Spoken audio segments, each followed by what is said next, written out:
Bismillahirrahmanirrahim. Assalamualaikum warahmatullahi wabarakatuh.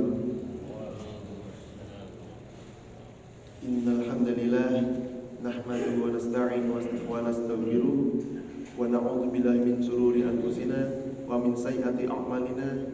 May yahdihillahu fala mudhillalah wa may yudhlil fala hadiyalah.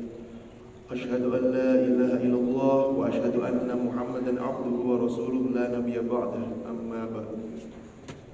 Alhamdulillahilladzi ba'dana amatana wa ilaihin nusyur. Alhamdulillahirabbil alamin. Para jamaah yang berbahagia, pagi ini kita masih diberikan kesempatan untuk sama-sama melakukan sholat subuh berjamaah, yang mana sama kita menunaikan ibadah wajib yang diperintahkan oleh Allah Subhanahu wa taala. Maka dari itu harapannya semoga Allah Subhanahu wa taala membalasnya dengan kebaikan yang berlipat ganda. Amin amin ya rabbal alamin. Baik. Tanpa berlama-lama, pernahkah kita merasakan bahwa kita ini melakukan sesuatu atau melakukan amal kebajikan itu pada masa kulminasi atau futur sebutannya, ya? Pernahkah kita melakukan demikian? Ketika kita futur, apa yang harus kita lakukan? Karena yang namanya manusia memang tidak akan selamanya itu dia itu akan melakukan ibadahnya dengan sempurna. Pasti di ujungnya itu memiliki rasa bosan.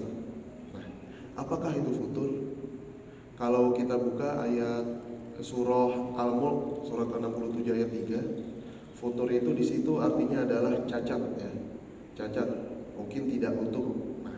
Yang dimaksudkan dalam konteks kali ini adalah futur itu merupakan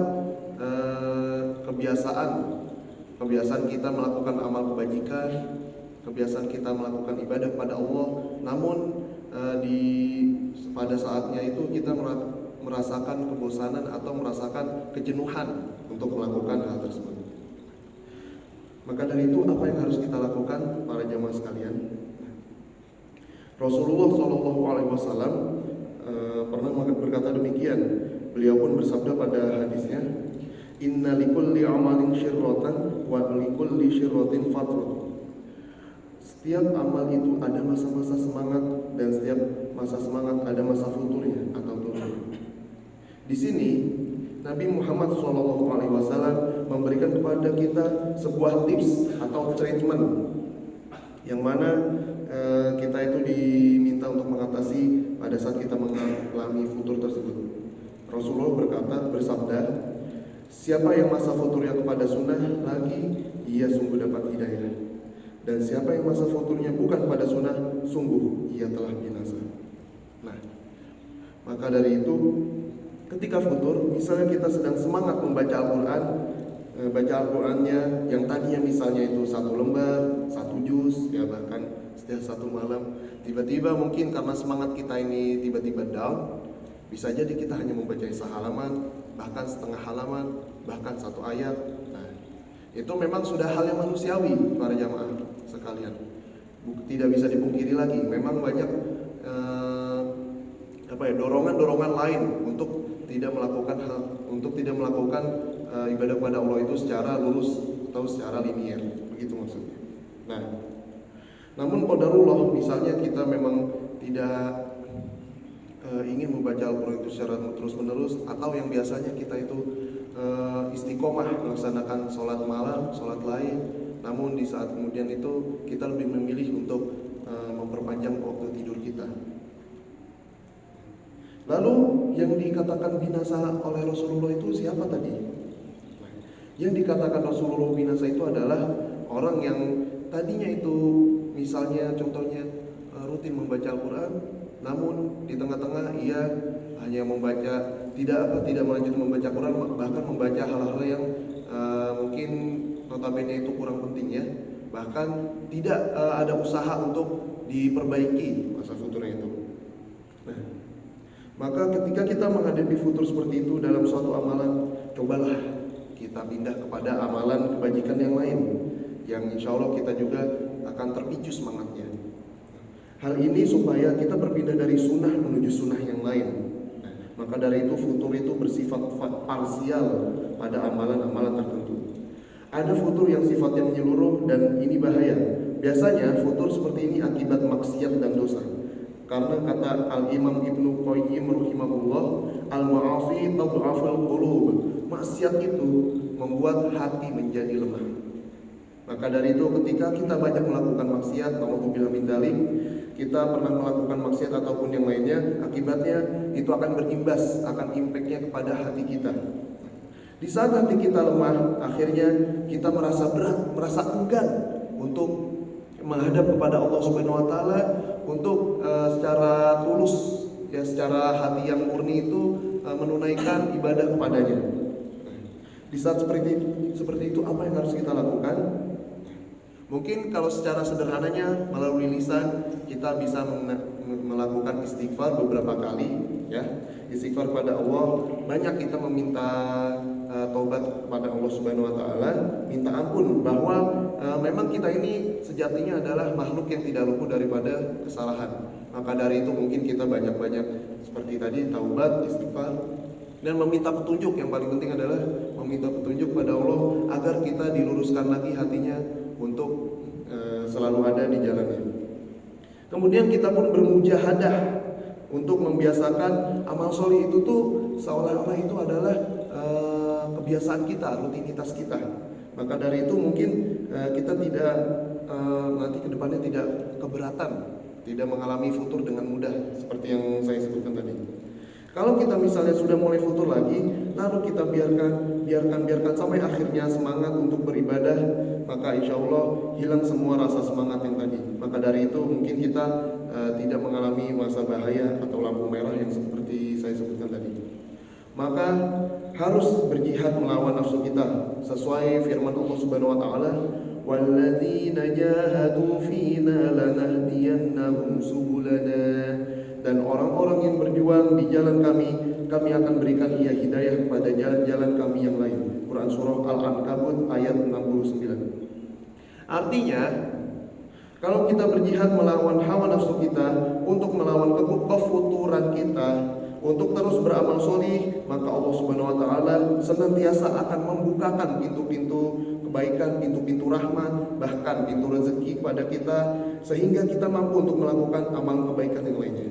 Maka dari itu para jamaah, di saat kita futur ini jangan kita biarkan kita terlena begitu saja. Pergilah kepada rekan kita, kerabat kita, atau sejawat kita yang mungkin notabene itu adalah tingkat kesolihannya itu sudah ini ya lumayan bagi kita, entah kepada ustadz kita, kawan kita, ataupun yang lainnya yang insya Allah itu bisa dengan segera itu menyentil atau menyadarkan kita untuk segera lurus kembali ke jalan Allah Subhanahu wa taala. Mintalah nasihat dari mereka atau mintalah dorongan dari mereka. Maka dari itu ketika futur juga kita berusaha untuk membuka kitab-kitab para ulama, bagaimana biografi kehidupan mereka. Ketika kita lihat bagaimana para ulama semangat dalam beramal soleh, kita juga bisa nanti di situ mengamalkan atau mengimplementasikan perbuatan yang dilakukan oleh ulama tersebut. Kita juga mungkin bisa untuk memotivasi diri kita itu untuk selalu lurus pada ajaran Allah Subhanahu wa taala dengan membuka kitabnya, entah ayat Quran ataupun hadis Rasulullah SAW yang mana menjadi pedoman umum untuk kita menjadi lurus kepada jalannya lagi. Misalnya ketika kita sudah mulai futur, kembali kita membaca bagaimana pahala menuntut ilmu Allah Subhanahu wa taala dan bagaimana salaf terdahulu menuntut ilmu, kita secara tidak langsung sudah mengatasi rasa futur tersebut kepada ibadah kita. Kembali bagaimana pahala yang besar itu mudah diperoleh pada saat melakukan sholat tahajud, tadarus Al-Quran, atau amalan yang lainnya. Sehingga pada waktu itu kita kembali terpicu lagi semangatnya untuk menegakkan syariat Allah Subhanahu wa taala. Maka dari itu para jamaah, jangan dibiarkan futur itu terus-menerus hingga pada diri kita semua. Jangan dibiarkan mengambil alih, bahkan membuat kita ini menjadi jauh dari jalan Allah Subhanahu wa taala.